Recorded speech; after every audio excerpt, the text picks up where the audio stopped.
Hey, it's Brandon1001, and I am here to rank all of the projects in Marvel's Phase 4. So, let's go. So, at the bottom was She-Hulk. For the most part, I wasn't super annoyed at this show.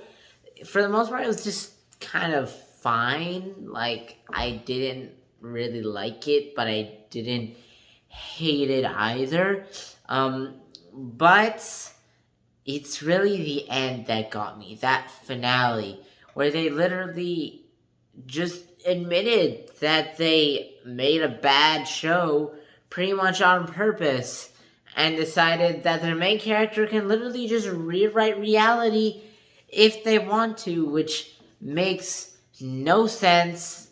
Jan didn't earn anything, and it just feels overall terrible for her story. And number 15 is Thor Love and Thunder. The farther I get away from this movie, the less I like it. I was kind of like, alright, this is good, I guess, when I just came out of the theater, but I quickly started to see a lot of problems with it. It just leans too far into the humor, and it wasn't even funny to me, and I don't think I'm the only one that thinks that.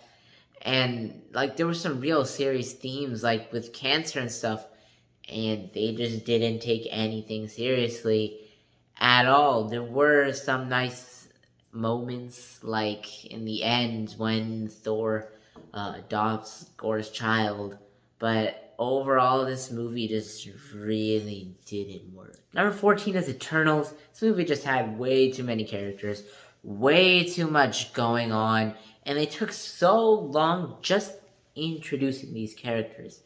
They took probably more than half of the movie just introducing characters, revealing things about the characters, and they did so much of that it just felt really slow, and it created a movie that I didn't care for while I was watching it, and I don't care for now. Next up is What If. There were some really great stories in this show, like episode 4, 8, and 9 in particular. I really loved. I also enjoyed episode 3, but it was just, there were also some that weren't great, like episode 7 just didn't feel like it took the characters seriously at all. I know it's not supposed to be serious, but had Thor doing some really ridiculous things. Episode 6 felt a little dull. Episode 5, just the zombie thing, personally not my thing.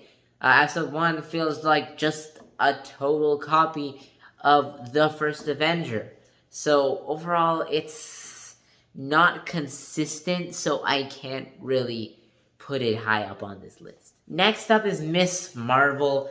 I really want to have this higher on the list because I love what they did with this character.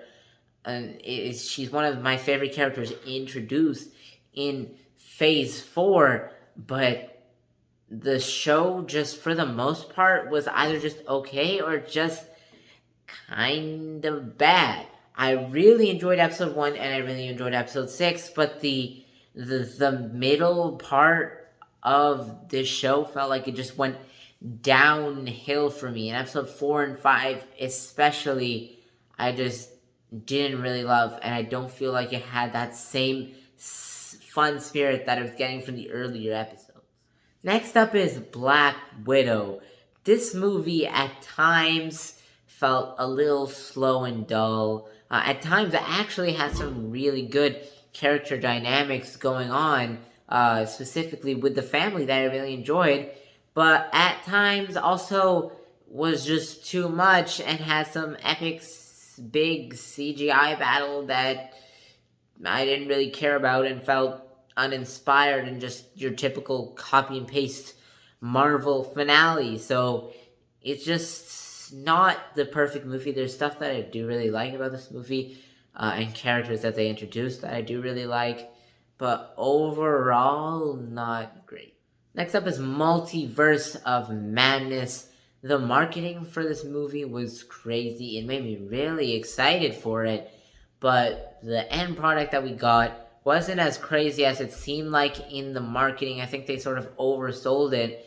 But other than my expectations going into it, I just think the movie was a little too fast paced. It didn't take enough time to really develop these characters. And I think the biggest crime that this movie committed is what they did with the character of Wanda Maximoff, making her a total villain, totally erasing her story arc in WandaVision, which I think was a really good show. And I know you could argue that there was this post-credit scene, where she's like reading the Darkhold or whatever, but those post-credit scenes, I feel like most Marvel post-credit scenes aren't really part of the main story. They're more there to set up other stories, and they just didn't have to include that post-credit scene, and they didn't have to make Wanda such a villain and just erase the whole point of the WandaVision series, which I think was just an amazing Next scene. Up is Moon Knight.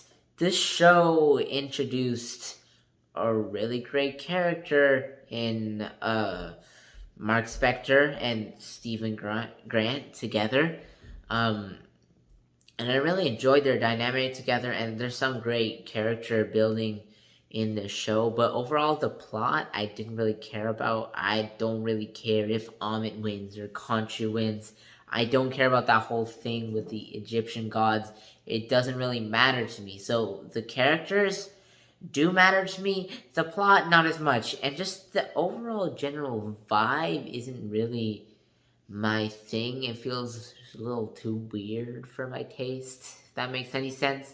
So that's why it's not really super high on. Next up, The Falcon and Winter Soldier. This show does suffer from some unnecessary characters, some lackluster villains, and getting a little preachy at the end. But other than that, I did really enjoy this show, especially on my first go around. And there's some great characters in this, like John Walker, a great character, very complex. Zemo as well, and I think Sam's character arc was handled decently. I wouldn't say it was amazing, but I think they did the job and they set up a character to be a major player in the future of the MCU. Next up is Werewolf by Night. I know a lot of people really love this special presentation. I enjoyed it, but I don't really like it as much as other people. Maybe just the general genre of it doesn't particularly grab me. It's not really my thing. And I do wish it was a little longer just so we could maybe flesh out the characters a little bit, because it felt like we didn't get to spend a lot of time with them. So yeah, I did really enjoy it. And I do like the characters, but I just wish there was more time to develop things. The next up is Hawkeye. This was a really fun Christmas adventure, introducing a fun character in Kate Bishop and bringing back Yelena from the Black Widow movie, who I really enjoyed in that movie, and I really enjoyed her in this show as well, and I think it does great things for the character of Clint Barton. Yeah, overall, just a fun time. That's the main reason I really like it. And number 5, WandaVision. This show did an amazing job of building suspense, creating intrigue, and developing the character of Wanda Maximoff and dealing with the idea of grief and the idea of Wanda's grief in an amazing way, in my opinion.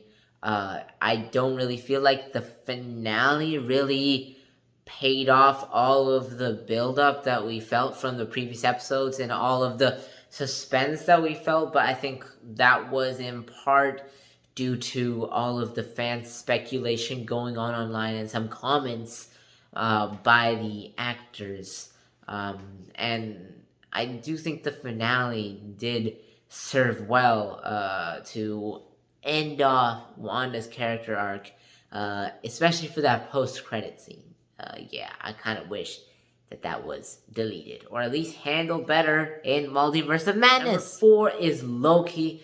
This show just had a really exciting vibe, and it exudes this energy that's really compelling, and especially in the dialogue, like the finale, which is my favorite episode of the show, was mainly a big monologue by He Who Remains, and they're able to pull that off.